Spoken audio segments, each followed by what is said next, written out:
Hello everyone, मैं हूं Kamran Chaudhary and welcome to chemistry with Kamran. Okay, हमारे अभी तक इलेक्ट्रोकेमिस्ट्री चैप्टर नंबर 7 पर 11 लेक्चर्स हो चुके हैं। लास्ट लेक्चर में हम लोगों ने डिस्कस किया था कि इलेक्ट्रोलाइटिक सेल क्या होता है, उसकी कंस्ट्रक्शन, उसकी वर्किंग के बारे में हमने पढ़ा था, और हमने electrolysis of sodium chloride, molten sodium chloride and molten potassium chloride के बारे में हमने डिस्कस किया था। ठीक है, कि सोडियम क्लोराइड और पोटाशियम क्लोराइड की इलेक्ट्रोलिसिस हम कैसे करते हैं इन एन इलेक्ट्रोलाइटिक सेल। ठीक है, जिन लोगों ने वो वीडियो नहीं देखी, मैं नीचे डिस्क्रिप्शन में भी दे दूंगा लिंक, तो वहाँ से आप वो वीडियो देख सकते हैं लास्ट लेक्चर की।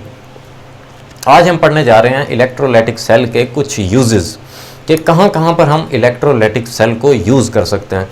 सो पहला यूज़ इसका देख लेते हैं। अब इलेक्ट्रोलाइटिक सेल को आप यूज़ करते हैं फॉर द प्रिपरेशन ऑफ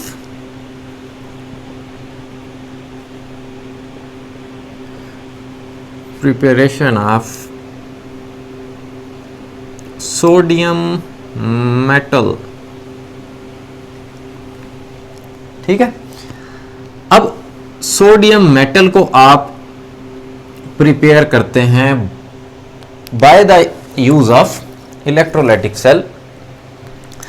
अब सोडियम को अब सोडियम आपको पता है मेटल होती है। अब सोडियम को अगर आपने कमर्शियली प्रिपेयर करना है, eight large scale, industrial scale पे प्रिपेयर करना है सोडियम मेटल को, देन आप ये काम कहाँ पर करते हैं? इलेक्ट्रोलाइटिक सेल में करते हैं। इलेक्ट्रोलाइटिक सेल की मदद से आप सोडियम को प्रिपेयर कर सकते हैं कमर्शियली। ओके, अब सबसे पहले जो ये एक्सपेरिमेंट किया था, एक अमेरिकन केमिस्ट था, जेम्स क्लॉयड डाउन उसका नाम था। उसने सबसे पहले इलेक्ट्रोलाइटिक सेल को यूज़ करते हुए सोडियम मेटल को प्रिपेयर किया था कमर्शियली। ठीक है, सो उसके नाम पे इस इलेक्ट्रोलाइटिक सेल का नाम पड़ा डाउन सेल। ठीक है, सो आप कैसे कहेंगे कि इलेक्ट्रोलाइटिक सेल ही होता है basically down cell. Down cell में आप सोडियम मेटल को कमर्शियली प्रिपेयर करते हैं। अब ये कैसे प्रिपेयर करते हैं, हम ये डाउन सेल आने वाले लेक्चर में हम बड़ा डिटेल से स्टडी करेंगे, उसकी कंस्ट्रक्शन और उसकी वर्किंग को। बट यहाँ पर मैं आपको थोड़ा सा इसके बारे में इंट्रोडक्शन दे दूँ कि ये क्या होता है, कौन सा इलेक्ट्रोलाइट यूज़ करते हैं हम लोग, और कौन कौन से इलेक्ट्रोड्स यूज़ करते हैं। सो डाउन सेल में हम जो इलेक्ट्रोलाइट यूज़ करते हैं वो होता है मोल्टन सोडियम क्लोराइड। ठीक है, मेल्टेड सोडियम क्लोराइड। बाकी सारी की सारी इसकी कंस्ट्रक्शन और वर्किंग वही है जो कि लास्ट लेक्चर में हमने डिस्कस की थी, कि सोडियम क्लोराइड जो होगा, जब उसके अंदर से इलेक्ट्रिसिटी पास होगी, वो सोडियम आयन और क्लोराइड आयन में ब्रेक डाउन हो जाएगा। सोडियम कैथोड पर जाकर रिड्यूस हो जाएगा, और क्लोराइड आयन जो होगा वो एनोड पर आकर ऑक्सीडाइज हो जाएगा। ठीक है, अब इस सेल में जब हम सोडियम क्लोराइड की इलेक्ट्रोलिसिस कर रहे होते हैं, जो क्लोरीन होती है, क्लोरीन गैस, वो एज ए बाई प्रोडक्ट के तौर पे बनती है। अब बाई प्रोडक्ट क्या होते हैं? मीन्स के एक्स्ट्रा बनने वाली चीज़ों को हम बाई प्रोडक्ट्स बोलते हैं। हमारा जो कंसर्न होता है वो सोडियम मेटल को प्रिपेयर करने के लिए होता है। अब इसी तरह जो इसका दूसरा यूज़ है, इलेक्ट्रोलाइटिक सेल को हम यूज़ करते हैं for the preparation of sodium hydroxide which is NaOH commercially. ठीक है, अगर आपने लार्ज स्केल पे, इंडस्ट्रियल स्केल पे सोडियम हाइड्रोक्साइड को प्रिपेयर करना है, देन हम इलेक्ट्रोलाइटिक सेल यूज़ करके हम सोडियम हाइड्रोक्साइड को प्रिपेयर कर सकते हैं। अब जिस सेल में हम सोडियम हाइड्रोक्साइड को प्रिपेयर करते हैं उसको बोलते हैं हम नेल्सन्स सेल। ठीक है, अब ये देखें, ये हैं बेसिकली इलेक्ट्रोलाइटिक सेल ही। अब जिन केमिस्ट्स ने ये एक्सपेरिमेंट्स किए थे तो उनके नाम पे ये इलेक्ट्रोलाइटिक सेल के नाम रखे हुए हैं। थोड़ा सा मुश्किल होगा याद करने में आपको नाम, बट क्या करें, मजबूरी है, याद तो तुसी करने हैं, ठीक है। सो अब इसमें क्या होता है, इसकी प्रिपरेशन में या नेल्सन सेल में जो इलेक्ट्रोलाइट होता है वो हम यूज करते हैं एक्वस सोडियम क्लोराइड, ठीक है, या आप इसको बोलते हो ब्राइन। ब्राइन क्या होता है, बेसिकली सोडियम क्लोराइड का सॉल्यूशन इन वाटर, ठीक है। तो ये हम इलेक्ट्रोलाइट यूज करते हैं। इस नेल्सन सेल को भी हम नेक्स्ट लेक्चर में हम बड़ी डिटेल से स्टडी करेंगे। यहाँ पे मैं आपको जस्ट यूजेस बता रहा हूँ इसके, ताकि थोड़ा सा आपको आने वाले लेक्चर्स में आइडिया हो जाए, ठीक है। ओके, जो थर्ड यूज है इसका, वो हम इलेक्ट्रोलाइटिक सेल को बिल्कुल ऐसे ही जैसे हमने सोडियम मेटल को प्रिपेयर किया, इसी तरह हम दूसरी मेटल्स भी प्रिपेयर कर सकते हैं। कौन कौन सी? कैल्शियम को आप प्रिपेयर कर सकते हो, मैग्नीशियम को प्रिपेयर कर सकते हो, और एल्यूमिनियम को प्रिपेयर कर सकते हो, राइट। सो इलेक्ट्रोलाइटिक सेल की मदद से आप इन मेटल्स को भी commercially at large scale, at industrial scale आप प्रिपेयर कर सकते हैं। जो नेक्स्ट यूज है इलेक्ट्रोलाइटिक सेल का, वो है for the purification of copper. जैसे हमने आयरन को प्रिपेयर किया था, extraction of iron from its ore वाले लेक्चर में आप लोगों ने देखा होगा कि आयरन जो, जब हमने आयरन को एक्सट्रैक्ट किया था तो हम उसे पिग आयरन बोलते हैं। उसमें कुछ इम्प्योरिटीज़ होती हैं, ठीक है, तो बाद के प्रोसेस से हम फिर उसको प्योर कर लेते हैं, ठीक है, जिसको आप कास्ट आयरन बोलते हैं, जो कि 95% प्योर आयरन होती है, ठीक है। इसी तरह अगर आपने कापर को एक्सट्रैक्ट किया हुआ है, ठीक है, सो अगर वो कापर है इम्प्योर, अगर उसको आपने प्योर करना है, ठीक है, सो उसके लिए भी हम इलेक्ट्रोलाइटिक सेल यूज़ करते हैं, ठीक है। इलेक्ट्रोलाइटिक सेल की मदद से आप इम्प्योर कापर को प्योर बना सकते हैं, प्योर कापर में कन्वर्ट कर सकते हैं, राइट।